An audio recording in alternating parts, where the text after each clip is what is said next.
अस्सलाम वालेकुम dear viewers, मैं हूं आपका होस्ट मोहम्मद अवैस और आप देख रहे हैं ऑटोकैड स्विचगेयर डिजाइनिंग कोर्स। जैसा कि प्रीवियस वीडियो में मैंने आपको बोला था कि नेक्स्ट वीडियो में मैं आपको एक असाइनमेंट दूंगा, तो आज की इस वीडियो में मैंने आपको एक असाइनमेंट देनी है। बेसिकली हमारा ये जो कोर्स है, इस कोर्स के मेजर दो पोर्शन है, एक ऑटोकैड और एक है डिजाइनिंग। तो जो ऑटोकैड का पोर्शन है वो ऑलमोस्ट हमारा 90% कंप्लीट हो चुका हुआ है। आज की इस वीडियो से हमने प्रॉपर डिजाइनिंग को स्टार्ट करना है। आज की इस वीडियो से जो ऑनवर्ड जितनी भी अब वीडियोस होंगी उसमें हम ज्यादा जो है थ्योरेटिकली चीजों को देख रहे होंगे, हम लॉजिकली कॉन्सेप्ट्स को देख रहे होंगे कि डिजाइनिंग को किस तरह से किया जाता है। डिजाइनिंग एक तो आपको टेक्निकल नॉलेज पता होना चाहिए और दूसरा आपको सॉफ्टवेयर आना चाहिए। तो सॉफ्टवेयर वाला जो पोर्शन है वो हमारा ऑलमोस्ट कंप्लीट हो चुका है, बस उसमें कुछ कमांड्स रहती हैं, वो भी हमने वक्त के साथ साथ उनको भी देखते जाना है। मैं ये चाहता हूं कि अब हमने डिजाइनिंग को स्टार्ट करना है, थ्योरेटिकली नॉलेज को स्टार्ट करना है, तो इस दौरान आप अपनी ऑटोकैड की प्रैक्टिस को कंटिन्यू रखें। ये इसीलिए मैंने आपको असाइनमेंट देनी है, 3 पेजेस देने हैं, 3 पेजेस के ऊपर डिफरेंट शेप्स बनी हुई है। जो फर्स्ट पेज है आप अभी देख भी सकते हैं, तो इन पेजेस का आप यहीं से स्क्रीनशॉट ले लें। आपने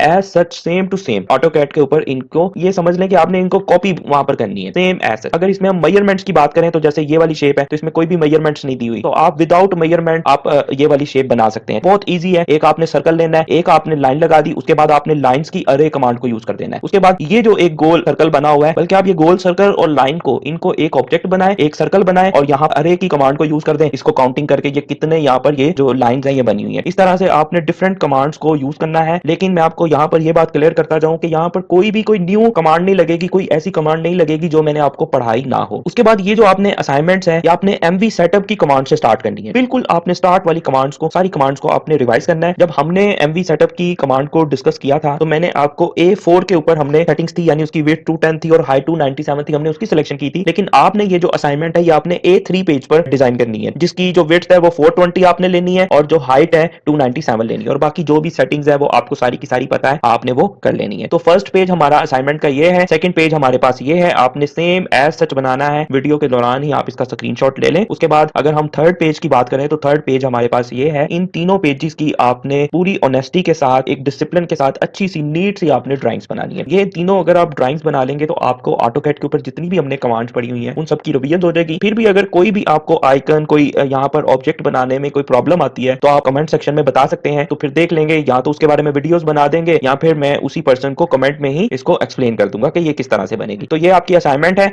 अब हम आज की ये वीडियो स्टार्ट करते हैं। आज की इस वीडियो से हमने प्रॉपर स्विच गियर्स के बारे में डिस्कशन स्टार्ट करनी है। अगर हम स्विच गियर्स की बात करें तो स्विच गियर बेसिकली कॉम्बिनेशन होता है डिफरेंट इलेक्ट्रिकल कंपोनेंट्स का। अगर आप डिफरेंट इलेक्ट्रिकल कंपोनेंट्स को आपस में मिला दो और मिलाने के बाद एक आप सिस्टम बना दो जिसमें इलेक्ट्रिकल कंपोनेंट्स में फ्यूजीज, रिलेज, ब्रेकर्स, बहुत सारी मैग्नेटिक कॉन्टैक्टर्स, बहुत सारी चीजें आ जाती हैं, तो उन सबको अगर हम मिला दें तो हमारे पास एक स्विच गियर्स बन जाता है। अगर हम स्विच गियर्स की बात करें तो स्विच गियर्स बेसिकली किसी भी इलेक्ट्रिकल सिस्टम को या तो कंट्रोल करने के लिए डिजाइन किया जाता है या उसको प्रोटेक्शन के लिए डिजाइन किया जाता है। अगर हम इसकी टाइप्स की बात करें तो वैसे तो बहुत सारी इसकी टाइप्स हैं, तो आपको मैंने प्रीवियसली लेक्चर्स में वोल्टेजेस लेवल्स के बारे में पढ़ाया था, तो उसी तरह से वोल्टेजेस लेवल्स के पॉइंट ऑफ व्यू से भी इसकी टाइप्स हैं, जिसमें सबसे पहले आती है high voltage switch gears panels, उसके बाद low voltage switch gears panels, and then third पे आती है डीबीज। अच्छा, डीबीज क्या होती है? Distribution boards. बेसिकली इसकी आगे फर्दर दो टाइप्स हैं, दोनों हमने इस कोर्स में डिजाइन करनी है। डीबीज बेसिकली स्विच गियर का ही पार्ट है। आप डीबीज को ये समझ लें कि डीबीज जो होती है वो छोटे साइज की होती है और पैनल्स जो होते हैं वो बड़े साइज के होते हैं। अब डीबीज में दो चीजें हैं, एक है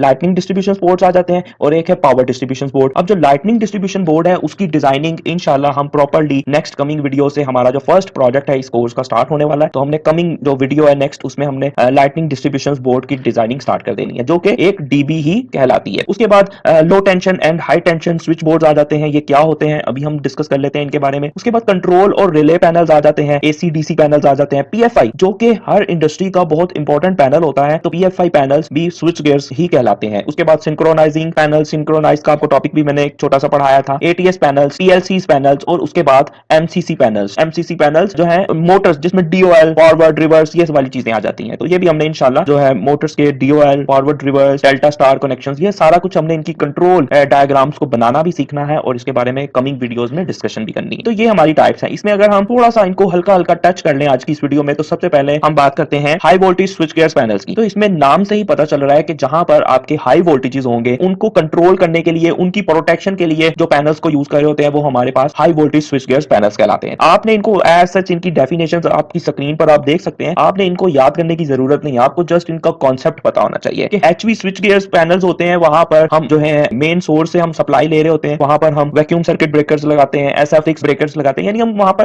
कंट्रोल या प्रोटेक्शन दे रहे होते हैं। तो ब्रेकर्स क्या है? ब्रेकर्स बेसिकली प्रोटेक्ट कर रहे होते हैं। तो हम वहां इन पैनल्स के अंदर हम जो है बड़े साइज के ब्रेकर्स को लगाते हैं। तो ये हमारे पास एचवी स्विच गियर्स पैनल्स आ जाते हैं। उसके बाद हमारे पास आ जाते हैं लो वोल्टेजेस। तो ये भी नेम से पता चल रहा है, इसमें नॉर्मली तौर पर अगर आपके 1000 वोल्ट से कम वोल्टेजेस है तो जो पैनल उसके लिए डिजाइन किया जाएगा उसको हम इस कैटेगरी में रखते हैं, that is low voltage switch gears panels. फिर इसमें भी प्रोटेक्शंस, इंडिकेटिंग इंस्ट्रूमेंट्स, ये सारी चीजें, ये जो चीजें है ना, मैंने आपको स्टार्ट में ही बता दिया कि स्विच गियर कोई भी टाइप का हो उसके बेसिकली दो ही पर्पस होंगे, कंट्रोलिंग और प्रोटेक्शन। तो उससे रिलेटेड जितने भी इलेक्ट्रिकल कंपोनेंट्स है वो सारे के सारे उसमें कंबाइन होंगे, मिक्सअप होंगे, और वो मिक्स होकर कंबाइन होकर ही एक हमें स्विच गियर पैनल देते हैं। उसके बाद डीबीज की बात करें तो जैसा मैंने आपको बताया कि इसमें दो होती हैं, एक लाइटिंग डिस्ट्रीब्यूशन होता है, एक पावर डिस्ट्रीब्यूशन होता है। ये नॉर्मली तौर पर हाउसेज, ऑफिस यानी स्मॉल लेवल पर भी इनको यूज किया जाता है और इनको हाई लेवल पर भी यूज किया जाता है। ये भी अगेन कंट्रोल और सप्लाई के लिए यानी प्रोटेक्शन के लिए यूज की जाती है। उसके बाद low tension and high tension switchboard. अच्छा, ये क्या होता है कि एक पैनल को अगर आप किसी दूसरे पैनल के साथ कोई बस बार के जरिए आप उसको कनेक्टेड कर दो तो वो क्या बन जाता है? हमारे पास स्विच बोर्ड्स बन जाते हैं। बस बार क्या होती है? ये भी हमने, हमारा ये भी टॉपिक है, हमने प्रॉपर्ली इसकी कैलकुलेशंस करना सीखनी है कि हम बस बार को किस तरह से सिलेक्ट करते हैं। बस बार भी पैनल्स के अंदर यूज की जाती है। ये भी मैं आपको बताता चला जाऊं कि बस बार भी एक इलेक्ट्रिकल कंपोनेंट है, तो ये भी स्विच गियर्स पैनल्स में यूज किया जाता है इसको भी प्रॉपर्ली। अगर दो पैनल्स को ज्वाइन कर दें हम बाय यूजिंग बस बार तो हमारा वो स्विच बोर्ड्स बन जाते हैं। उसके बाद हम कंट्रोल एंड रिले पैनल्स की बात करें तो कंट्रोल और रिले पैनल्स दोनों जो है वो बेसिकली लॉजिकली आपकी इंडस्ट्री में जो लॉजिकल एनओएनसी के ऑपरेशंस हो रहे होते हैं वो सारे का सारा रिलेज के ऊपर, रिलेज बेसिकली आपका कंट्रोल भी कर रहा होता है और आपके सिस्टम को प्रोटेक्ट भी कर रहा होता है। इससे रिलेटेड जो पैनल्स होते हैं उनको कंट्रोल एंड रिले पैनल्स बोल दिया जाता है। उसके बाद आ जाता है हमारे पास एसीडीसी पैनल्स। तो एसीडीसी पैनल्स क्या होते हैं? बेसिकली ये नॉर्मली तौर पर आपके सबस्टेशंस या पावर हाउसेज में यूज किया जाते हैं और ये भी क्या कर रहे होते हैं? ये हमारे कंट्रोल और डिस्ट्रीब्यूट कर रहे होते हैं एसीडीसी सप्लाईज को by using release, control, switch boards, ये सारी चीजें इसमें आ जाती हैं। उसके बाद अगर हम बात करें पीएफआई पैनल्स तो जैसा मैंने अभी आपको बताया कि जो पीएफआई पैनल्स है ये एवरी इंडस्ट्री का वेरी इंपॉर्टेंट पैनल्स है। पीएफआई बेसिकली पावर फैक्टर को कंट्रोल कर रहा होता है। आपका किसी भी सिस्टम में जो पावर फैक्टर लॉस आ रहा होता है नॉर्मली तौर पर उसको 0.8 रखा जाता है, क्योंकि अगर उससे कम होगा या उससे ज्यादा होगा तो फिर इंडस्ट्रीज को पेनल्टी डर रही होती है गवर्नमेंट की तरफ से। तो ये जो पैनल्स है ये बड़ा ही इंपॉर्टेंट पैनल्स है, तो इसको हम पावर फैक्टर इंप्रूवमेंट पैनल्स कहते हैं। ये किस लिए यूज किया जाता है? ये किसी सिस्टम, किसी भी इलेक्ट्रिकल सिस्टम में जो पावर फैक्टर है उसको इंप्रूव करने के लिए यूज किया जाता है। इसकी भी प्रॉपर डिजाइनिंग है, वो इंशाल्लाह हम देखेंगे अगर हमारे पास टाइम हुआ तो इस कोर्स में हम पीएफआई को भी डिजाइन करेंगे। उसके बाद सिंक्रोनाइजिंग पैनल्स। तो सिंक्रोनाइजिंग का टॉपिक मैंने आपको पहले भी प्रीवियस वीडियो में भी थोड़ा सा टच किया था कि जब आपने दो सोर्सेज को एक साथ ऑपरेट करवाना हो, यानी दो सोर्सेज को अगर पैरेलल आपने सेम ऑपरेशंस करवाना हो, जिसमें दो जनरेटर्स भी हो सकते हैं, दो ट्रांसफार्मर्स भी हो सकते हैं, या फिर ऐसे भी हो सकता है कि एक जनरेटर हो और एक ट्रांसफार्मर हो, इसी जो ज्वाइनिंग की जाती है इसके लिए जो पैनल्स को डिजाइन किया जाता है उसको हम सिंक्रोनाइजिंग पैनल बोलते हैं। तो नेक्स्ट अगर हम देखें, नेक्स्ट हमारे पास आ जाता है एटीएस पैनल्स। तो एटीएस पैनल्स बेसिकली दो सोर्सेज हो तो उनको मॉनिटर्स कर रहा होता है दो ब्रेकर्स की हेल्प से कि switch on at one time होना चाहिए। उसके बाद नेक्स्ट अगर हम देखें तो नेक्स्ट हमारे पास आ जाता है पीएलसी पैनल्स। तो पीएलसी पैनल्स आपने इसका नेम भी सुना होगा, प्रोग्रामेबल लॉजिक कंट्रोल। तो होपफुली इस कोर्स के बाद जो नेक्स्ट कोर्स मैं डिजाइन करूंगा, मैं बनाऊंगा, वो पीएलसी का कोर्स होगा जिसमें हम सीमेंस का टीआईए पोर्टल जो है उसको यूज करना सीखेंगे। तो स्टे ट्यून। अगर चैनल्स को अभी तक सब्सक्राइब नहीं किया तो सब्सक्राइब कर लो, आपके लिए बहुत कमाल का कंटेंट आने वाला हूं। तो ओके जी, पीएलसी पैनल्स होता है ये बेसिकली पीएलसी के मॉड्यूल्स इसके अंदर लगाए जाते हैं। जिस पैनल्स में पीएलसी के मॉड्यूल्स आ जाए उसको हम पीएलसी पैनल बोलते हैं। उसके बाद हमारे पास लास्ट आ जाता है एमसीसी पैनल्स। ये बेसिकली मोटर्स के सर्किट्स को कंट्रोल करने के लिए इसको हम यूज किया जाता है। इसमें डीओएल है, फॉरवर्ड, रिवर्स, स्टार, डेल्टा, ये सभी चीजें आ जाती हैं जो कि हमने कमिंग वीडियोस में इसको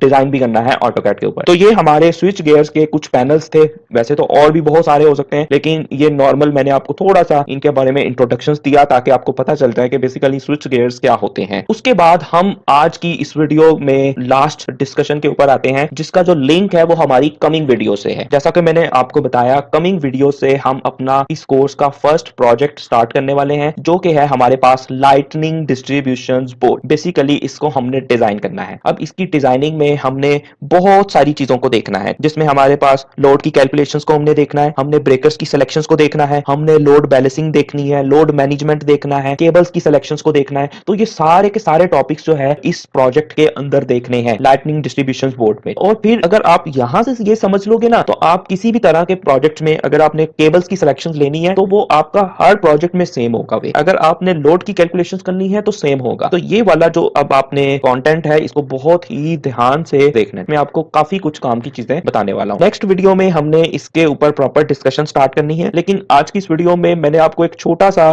टास्क देना है और इसके बारे में थोड़ा सा आपको समझाना भी है। वो ये है कि हम सपोज करते हैं कि हमारे पास कोई मल्टी स्टोरी बिल्डिंग है। अब मल्टी स्टोरी बिल्डिंग से मीन्स ये भी हो सकता है कि अपार्टमेंट्स हो आपके पास, ये भी हो सकता है कि मल्टीपल ऑफिसेज हो, ये भी हो सकता है कि कोई आपके पास हाइपर स्टोर हो, कोई आपके पास मॉल हो। तो ये सारी की सारी चीजें मल्टी स्टोरी बिल्डिंग में आ जाती हैं। अब जब मल्टी स्टोरी बिल्डिंग होती है, इसकी जब कंस्ट्रक्शन हो रही होती है, तो इसमें एक कंट्रोल रूम भी बनाया जाता है, बेसिकली जो इलेक्ट्रिकल का कंट्रोल रूम होता है। उसके लिए हम जो है डिफरेंट पैनल्स भी डिजाइन कर रहे होते हैं, क्योंकि मल्टी स्टोरी बिल्डिंग्स का जो लोड होता है वो आम जो रेजिडेंशियल लोड है उससे अगर हम कंपेयर करें तो उससे हाई होता है। तो हम ये सारी चीजें जो है मल्टी स्टोरी बिल्डिंग में फिर इसको हम प्रॉपर्ली डिजाइनिंग करते हैं। पहले हम अपने क्लाइंट से प्रॉपर लोड का पूछते हैं कि लोड क्या है, आप कौन कौन सा लोड लगाना चाहते हैं। फिर जो हमारा स्टार्ट होता है वो बेसिकली लोड की कैलकुलेशन से स्टार्ट होता है। यहाँ पर इस प्रोजेक्ट में मैंने खुद से सपोज किया है आपको समझाने के लिए कि हमारे पास एक मल्टी स्टोरी बिल्डिंग है और हम डिस्ट्रीब्यूशन करना चाहते हैं इलेक्ट्रिफिकेशन की होल बिल्डिंग में with respect to different types of load different types of load के हिसाब से हम जो इलेक्ट्रिकल सप्लाई है वो डिस्ट्रीब्यूट करना चाहते हैं। तो वो हम कैसे करेंगे, वो अब हमने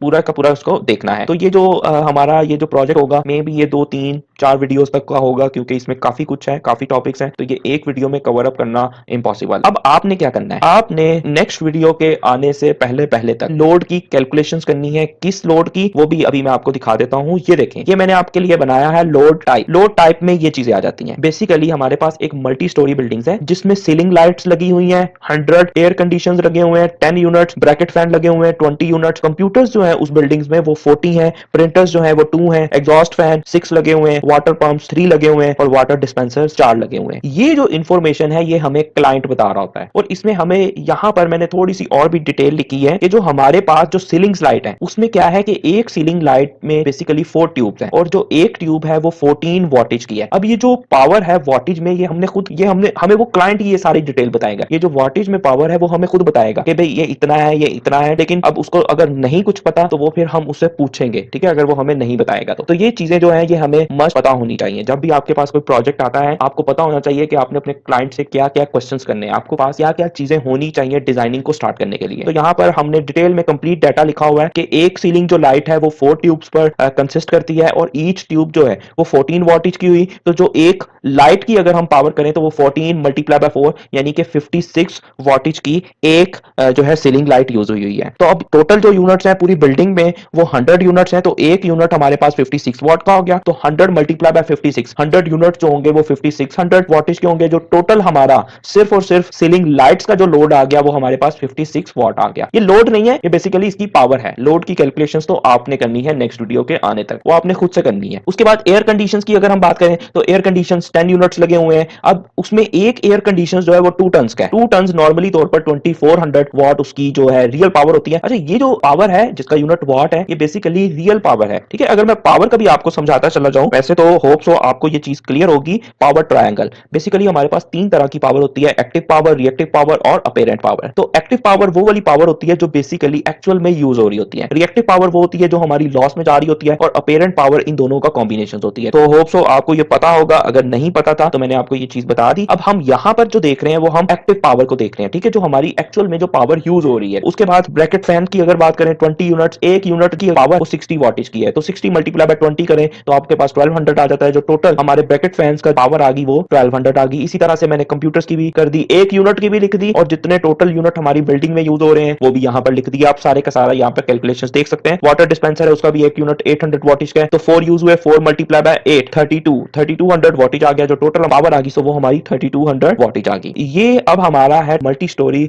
बिल्डिंग की हमें जो है डिमांड्स बता दी कि भाई उसमें ये चीजें लगी हुई हैं। अब इन चीजों के लिए हमने लाइटनिंग डिस्ट्रीब्यूशन बोर्ड को डिजाइन करना है ऑटोकैड के ऊपर, बट लॉजिकली डिजाइन करना है। इसमें बहुत सारी चीजों को हमने देखना है। अब आपका टास्क ये है कि आपने कमिंग वीडियोस के आने से पहले पहले इस पावर से आपने लोड निकालना है। लोड का मतलब क्या है कि लोड का मतलब आपने एम्पेरेज निकालने हैं, करंट निकालना है। तो उसके लिए हम जो फार्मूला यूज कर रहे होते हैं वो नॉर्मली तौर पर हम P equals to VI cos theta का फार्मूला यूज कर रहे होते हैं। अच्छा, यहां पर आपको एक और बात बताता चला जाऊं कि यहां पर हमारे पास है वाटर पंप्स। तो वाटर पंप्स में यहां पर मेंशन किया हुआ है कि 1 मोटर ऑफ 2 HP। जितने भी पंप्स होते हैं उनकी जो पावर होती है वो HP में होती है। तो यहां पर आपको एक छोटी सी और बात बताता चला जाऊं कि अगर हम HP की बात करें, अगर आपकी HP 3 HP है, अगर 3 HP या 3 HP से कम आपकी मोटर है तो हम सिंगल फेज यूज करते हैं। अगर 3 HP से ग्रेटर की हमारे पास मोटर है तो हम 3 फेज सप्लाई यूज करते हैं। ये आपको क्लियर होना चाहिए। देन हम 3 फेज की सप्लाई यूज करते हैं। अब यहां पर जो हमारा वाटर पंप है वो हमारा 2 HP का है, यानी 3 HP से से बिलो है, इसीलिए हम यहाँ पर सप्लाई यूज करेंगे वो सिंगल फेज सप्लाई यूज करेंगे। तो यहाँ पर अब आपने करना क्या है नेक्स्ट वीडियो के आने तक, अगर मैं आपको यहाँ से थोड़ा सा दिखा दूं, P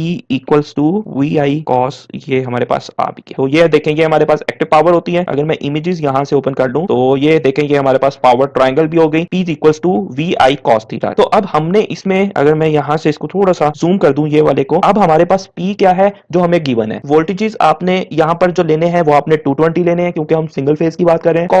cos फाई बेसिकली क्या है, आपके पास पावर फैक्टर है। तो हमने जो पावर फैक्टर यहाँ पर लेना है अपनी कैलकुलेशंस में, वो हमने लेना है 0.8। तो आपने पावर ये रखनी है जो आपको भी बताई, वोल्टेजेस 220 और cos फाई की जगह पे आपने 0.8 रखकर आपने ये सारे के सारे जो हमारे पास लोड टाइप हैं इनके आपने लोड्स निकालने हैं नेक्स्ट वीडियो तक। तो नेक्स्ट वीडियो तक आपके लिए ये वाली असाइनमेंट है प्लस ऑटोकैड की असाइनमेंट है। होप सो कि आप नेक्स्ट वीडियो तक का लोड निकाल लेंगे। लोड निकालने के बाद इंशाल्लाह कमिंग वीडियोस में हम फिर ब्रेकर्स की सिलेक्शंस करेंगे, क्योंकि ब्रेकर्स की सिलेक्शंस हम तभी कर सकते हैं जब हमें लोड का इजेक्ट पता होगा। होप सो कि आज की ये जो हमारी वीडियो है तो डिजाइनिंग की, ऑलमोस्ट समझ लें कि आपकी ये फर्स्ट वीडियो है डिजाइनिंग पार्ट की, थ्योरेटिकली पार्ट की। होप सो आपको ये अच्छी लगी होगी। इसमें कोई भी अगर आपको कोई प्रॉब्लम हो, कोई क्वेश्चन हो तो नीचे कमेंट सेक्शन में बताएं। वीडियो को लाइक एंड शेयर करना मत भूलिएगा। इंशाल्लाह मिलते हैं नेक्स्ट वीडियो में लाइटनिंग डिस्ट्रीब्यूशन बोर्ड की डिजाइनिंग के साथ। तब तक अपना ख्याल रखिएगा। अल्लाह हाफिज।